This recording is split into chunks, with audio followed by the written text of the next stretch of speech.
Dan. Hey. So last time you were here, you did a guitar technique that I was really interested in. I've never seen before. Yes. And I thought it sounded awesome. So I was wondering if you could tell us a little bit about how that happened. Yeah, of and course. What you did. Of course. So it's about phase aligning multiple mics on a guitar cab. Right. Obviously, it's not an issue if you're only using one mic, but as soon as you introduce one or more, then you can get phase problems.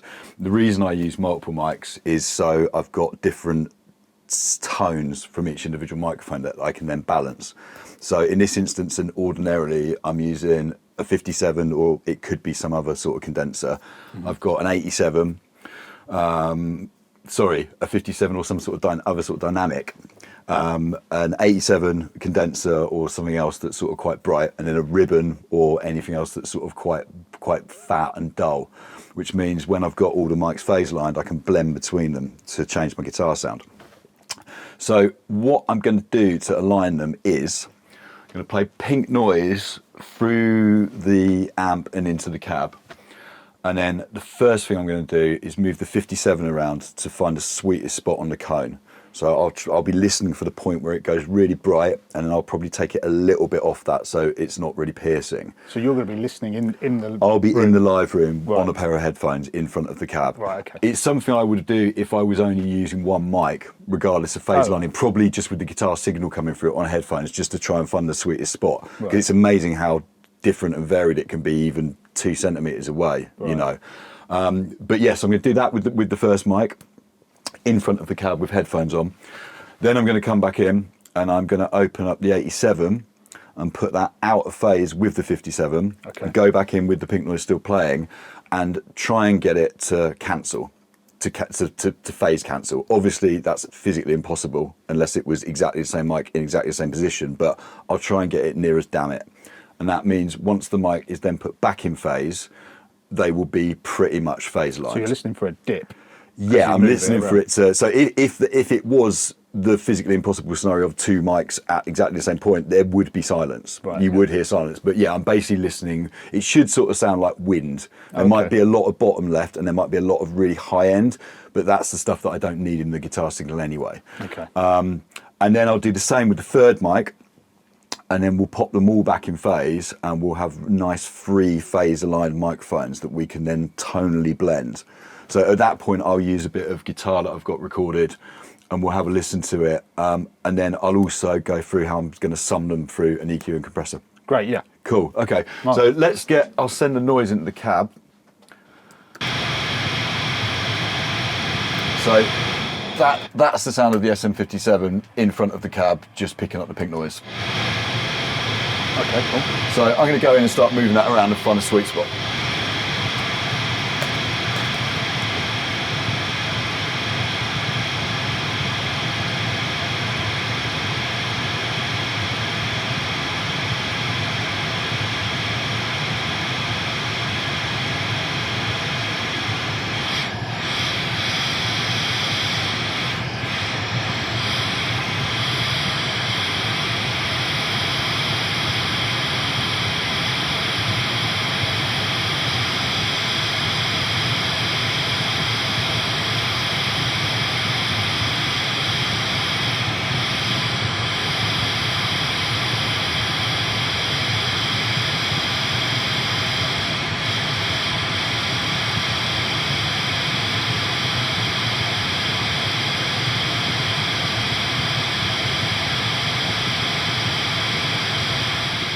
Okay.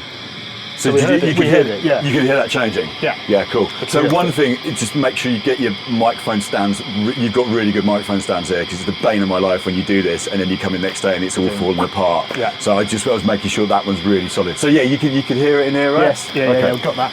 So this is just the 87. I had, by the way, previously, it's really important that all the microphones are at the same level. Yes. Otherwise, you were using volume instead of just phase. They need to be equal volume. So I'd actually done that before we got going.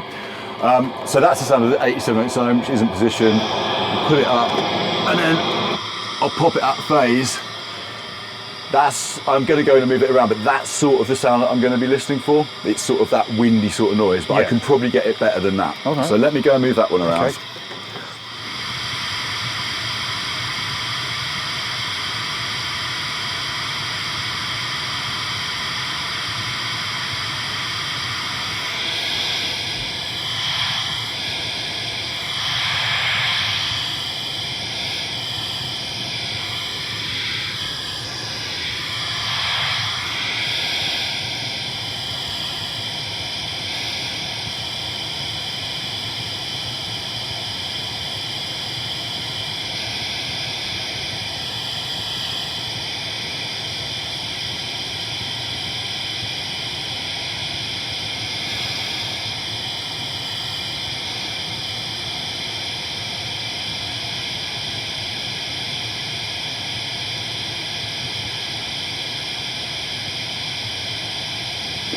Okay, yeah, so that felt pretty good in there. Yeah. Got it to just about a whistle. So if I put it in phase now, it's really solid next to each other, those two. Yeah, that's bright. It's got a lot of high-end information. That's got a lot of mid-range information, which you'd expect from a 57 and 87. Yeah. So I'm going to do the same with the ribbon mic, which sounds, it does sound a bit, I might sound a bit more going to that. In with the 57. Okay, so that is actually, maybe the mic's out of phase or whatever, but that needs to be in phase at the moment. So let me go and move that around. Okay.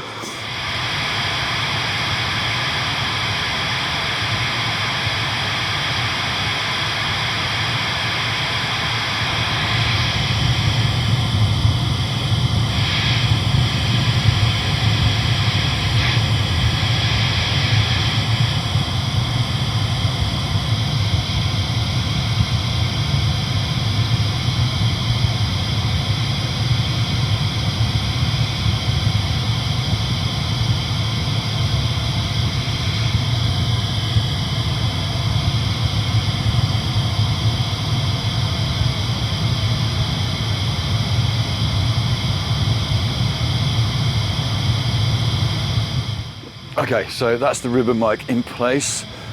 So yeah, like I was saying, it's you can hear when I was moving it about. I've got it pretty much silent, but there's a lot of bottom end that you can still hear. That's just the nature of the ribbon mic. So what I'll do, so I'd be doing this when I was EQing the channels anyway. I'll just take out all the bottom ends because that's information that we don't need. So you can see if I'm putting this this high pass in, then we're just left with whistle, and that's with the EQ. Out, it's just like all that wool and roughness I don't need. Cool, okay, so those are our mics all in phase with each other. So I'll run this DI signal I've got into the cab of a guitar that I recorded a while ago. It's just pure DI straight out of the guitar. I always take just DI signals straight out of guitars when I'm recording. Okay. As a safety net, in case I want to change the sound, also for editing purposes, because if you've got really saturated recordings, you can't see any transients in them. So if I do need to go in and edit someone, then it's really useful to have. I'll sometimes also put them through plugins or just make weird noises and stuff out of them. So it's nice to have a backup. It's always good to have it. Some people think it's a bit of a, just do it or don't, but like it's got me out of jail lots of times. And also once you start building a song, it's like often I wish I could go back to drum sounds once I record the song because it's the first, and sometimes I do because it's the first thing you do, and then you get a picture of the rest of the song and it's like, right, now we know how the drums should have sounded. Okay. So a useful thing to have. So I'll start running a bit of this. Okay, so let's listen to the mics that we've got.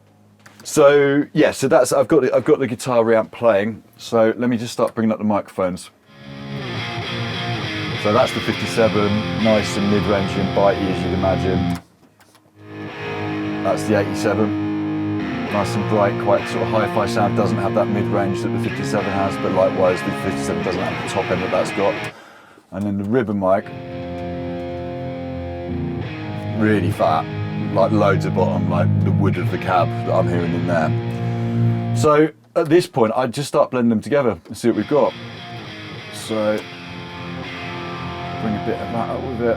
Yes, that's having a nice bit of bite. So this is the reason for doing the phase line in the first place. You can see when I'm pushing these all up against each other, no phasing. Because you know that when you get guitars that are recorded, particularly heavy guitars, and it's just going right, and you start trying to take all that stuff out, and there's actually no signal there. It can be to do too much gain, but it's often multiple mics that haven't been phase line, and this is the whole reason I do it.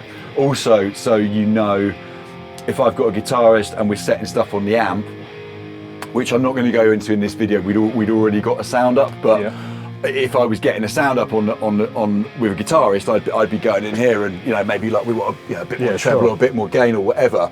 Having the mic's phase line like this, exactly what you're hearing is the sound of the cab and the amp. There's nothing else interfering with it. So I can just I can go for a sound like that. That's maybe really fat and nice, but then want a bit more zing on it maybe. I push it like that and get it a bit more hi-fi. So there's a world of options, and then of course I can start adding EQ on the channel. So generally just turn stuff until it sounds good. I like the green on guitar, so I'll try with no EQ, and then the EQ in. Yeah. So it's just added a bit of top. Yeah, so I've got a balance that I'm really happy with between the mics. They're phase lined as we saw earlier, and I've got a bit of EQ on the channels. Now I don't want to record all of these three mics separately. I could, but there's points where you need to make decisions. So I'm going to sum them all to one track on Pro Tools. So I've got my track set up here, and they on the desk are all going to the same group. So across that group, I'm going to patch a valve EQ and a valve compressor. I don't always use valve EQs and compressors, but they've got these Pultec copies here, which I really like, and they've got a Fairchild, which always sounds good. I might also use a distressor for this sort of thing, or an 1176. Just something, it would be a distressor 1176 probably on like a picky lead part, maybe something a bit cleaner where I want to catch the peaks. The Fairchild is honestly just for fairy dust because they just sound amazing. The compression it's neither here nor there for me really, but I love the tone of them going through however many valves they've got inside them is just amazing. So that's what we're going to use today. So I'm going to come out of the group output, through the EQ and through the compressor and then back into Pro Tools. So I'm going to set a bit of EQ.